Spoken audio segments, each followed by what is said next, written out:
আসসালামু আলাইকুম। AFC Asian cup qualifier দ্বিতীয় ম্যাচে আজ সন্ধ্যায় সিঙ্গাপুরের বিপক্ষে মাঠে নামতে যাচ্ছে বাংলাদেশ ফুটবল দল। খেলাটি হবে জাতীয় স্টেডিয়ামে।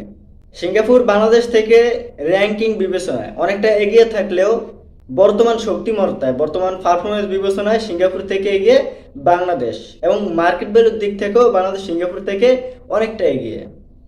সেই দিক থেকে র্যাঙ্কিং হিসাব বাদ দিয়ে বর্তমান শক্তিমত্তা বিবেচনা করলে বাংলাদেশের জয়ের সম্ভাবনা অনেকটা। এখন দেখা যাবে বাংলাদেশ এই ম্যাচটি জিততে পারবে কিনা। ম্যাচটি বাংলাদেশের জন্য খুবই গুরুত্বপূর্ণ। ম্যাচটি জিততেই হবে বাংলাদেশকে, জিতাটা অনেকটা দরকার। কেননা প্রথম ম্যাচটি ভারতের সাথে ড্র হয়েছে, গোল মিসের মহড়ায় 1 পয়েন্ট নিয়েই মাঠ ছাড়ে বাংলাদেশ ফুটবল দল। পুনঃ 3 পয়েন্ট পাওয়ার জন্য আশাবাদী ক্যাপ্টেন জামাল ভুঁইয়া। আশা রাখি বা আশা করি হামজা, শামিদ, ফাহমিদুলরা এই ম্যাচে খেলবেন দুর্দান্ত এবং জয় নিয়েই মাঠ ছাড়বেন ইনশাআল্লাহ। বাংলাদেশ ফুটবল সিঙ্গাপুরের বিপক্ষে যেন জয়টা পায়, সেটাই কামনা করি।